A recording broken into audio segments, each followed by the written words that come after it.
Hello students, myself Professor Rushali Tapde from ICEEM Engineering College. Today we will see about what is an algorithm. In last lecture we have seen about the structure and union data structure. I hope that idea is clear to you. In this lecture we will see what is an algorithm, how to calculate efficiency of an algorithm, why there is necessity or why the algorithm is needed to write before the development of our program. So all these things we will see in today's video. Now for the good computer programming, first we have to know what is a computer program.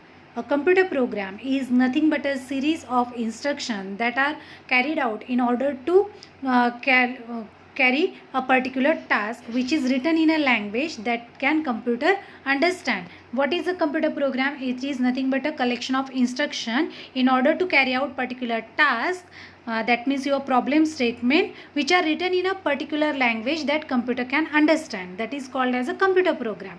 Now the process of preparing as well as feeding the instruction into the computer for execution, it is called as a programming.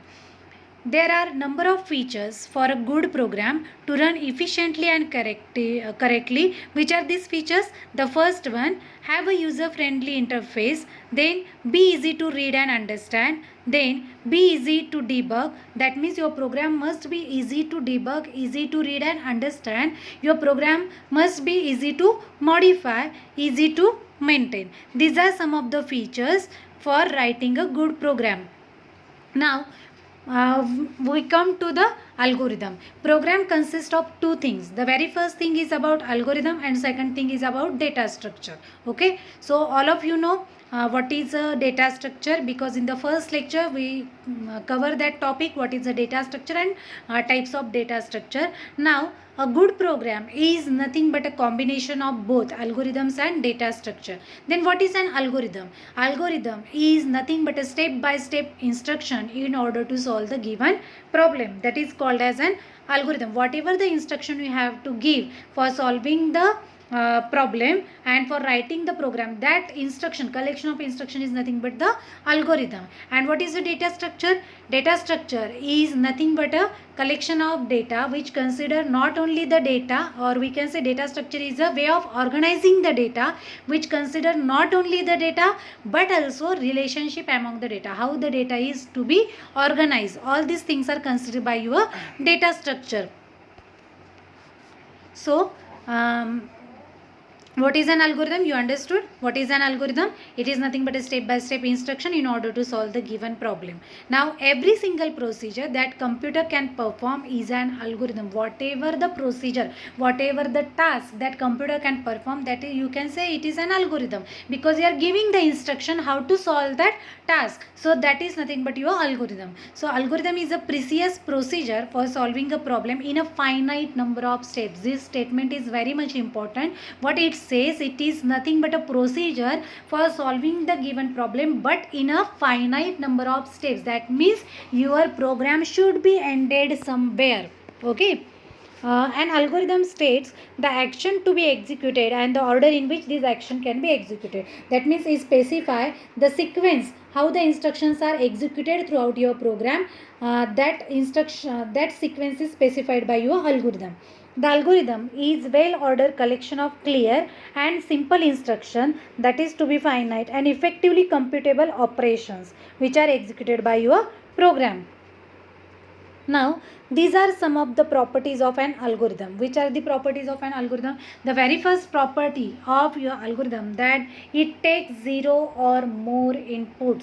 Your algorithm may have one input or it may not have any input. Okay, so it may take either 0 inputs or it may have a more than 0, that is a 1 or more inputs. Then it must be correct. That means whatever the algorithm you have write, that must be the correct, because if you are writing the correct algorithm, then only you can implement the correct program and you will get the output as per your requirement. So algorithm must be correct because your program is based on the algorithm. Next thing is about algorithm. It must be composed of series of concrete steps. All the steps you have executed, that must be in a proper sequence. There can be no ambiguity as to which step will be performed next. That means each and every statement should be the clear. There is no confusion how to do that or how to solve that task. Each and every statement inside your algorithm must be clear. It must be composed of finite number of steps. This is one of the most important property of algorithm. That means it says that your algorithm should be terminated somewhere. It must be ended somewhere, and whatever the thing, whatever the looping statement, whatever the logic you have specified in the algorithm, that should be of the finite. It not goes into the infinite. Okay, so it must terminate. Next property is that algorithm must terminate. That means it must be ended somewhere with the effective output. It should be efficient and flexible. That means if you want to do some changes, it must be the flexible. You can do that changes inside your algorithm easily. It should use less memory space as much as possible. While writing algorithm, you have to think about which type of data as well as data structure you can use, so that you can save the memory space as much as possible. And at last, what is the property of algorithm?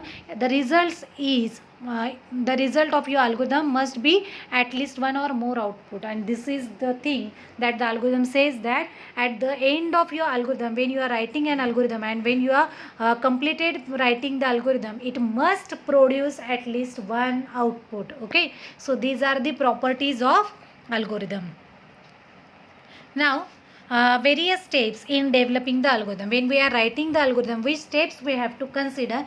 The very first step for considering while writing the algorithm is that dividing the algorithm. As I said, each and every statement you have written in an algorithm must be clear. There should be no ambiguity. That means there should be no confusion to the developer how to implement that algorithm, because based on the algorithm your program is get written. So each and every statement of your algorithm is must be clear and defined in a proper format. Okay, so pseudocode is used to describe the algorithm that is in a less formal language than a programming language. What is a pseudocode? Pseudocode is nothing but a combination of your English like language and programming language. It is a less programming language, or you can say it is a formal language in which you can give the logic to the developer how to develop the program.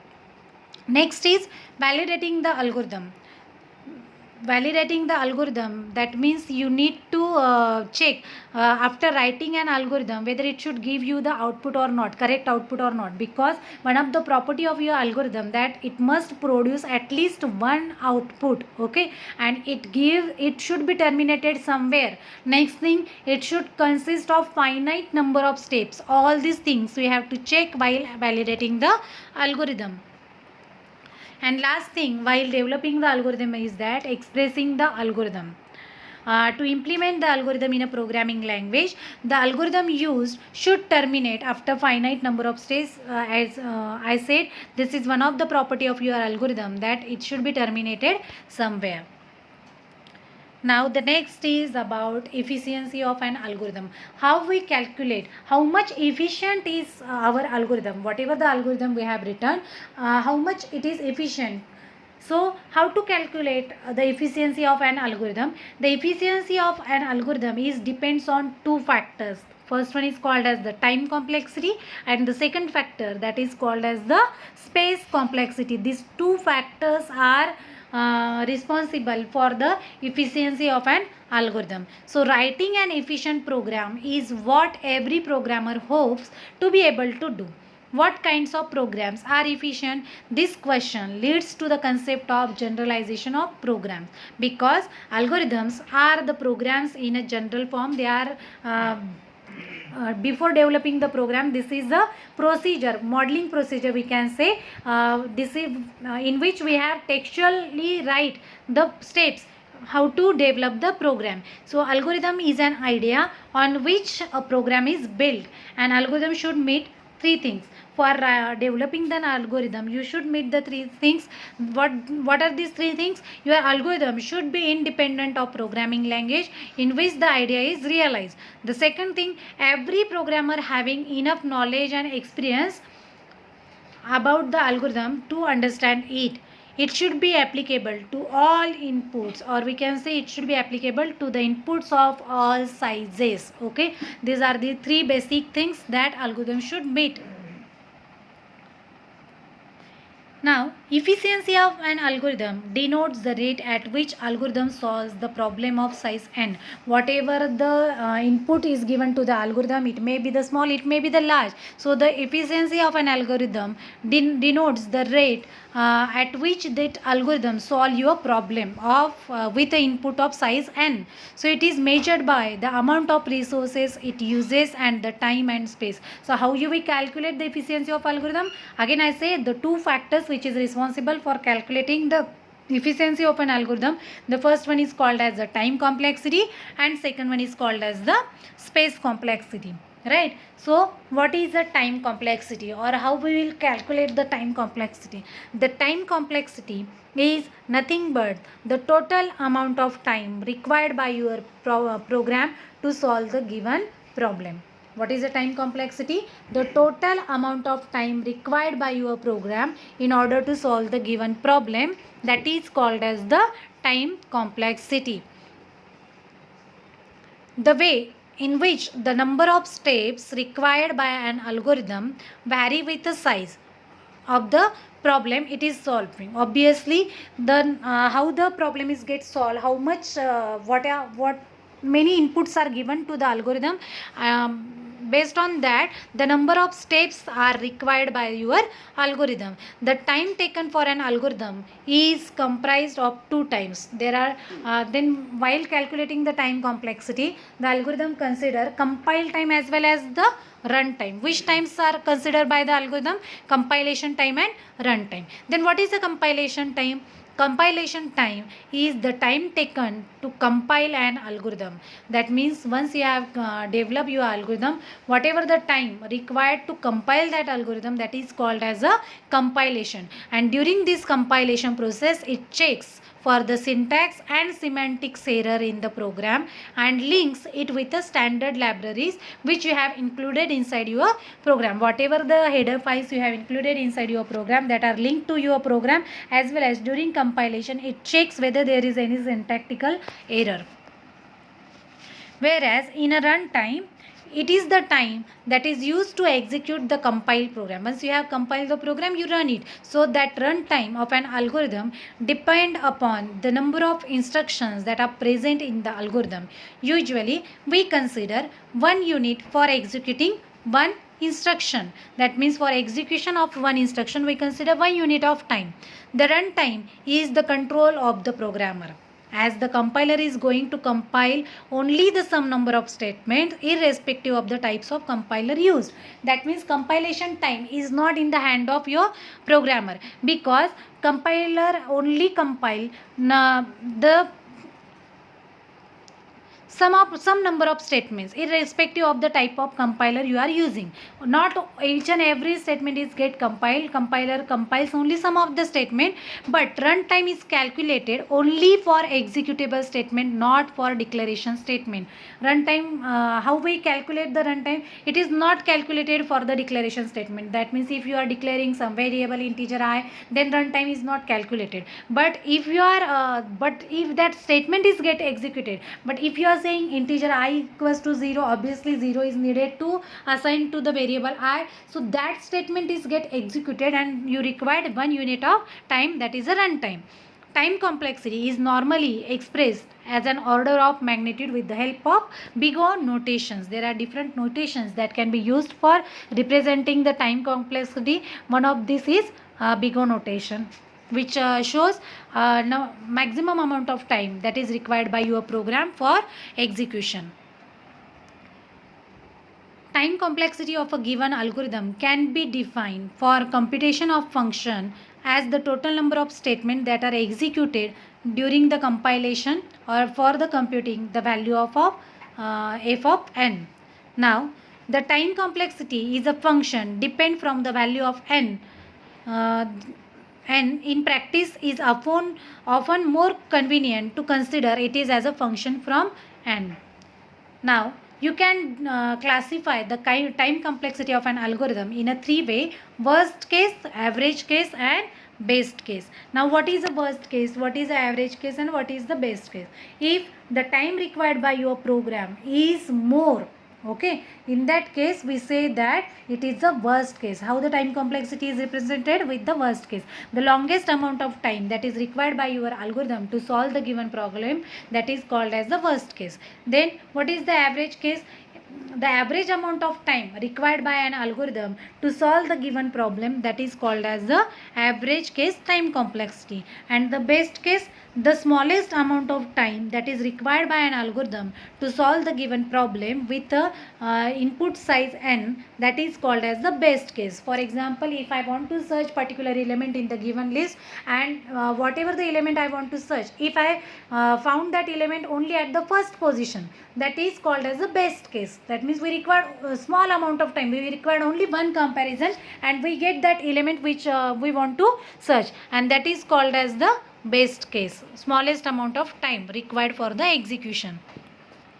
Now we have understood about what is the time complexity. While calculating the time complexity, two factors are considered: compilation time and run time. Now the next is, which is responsible for the efficiency of an algorithm, is nothing but a space complexity. So what is the space complexity? Space complexity is nothing but the amount of memory required by your algorithm in order to solve the given problem. That is called as a space complexity. How much memory is required by your algorithm for developing the program, that is called as the space complexity.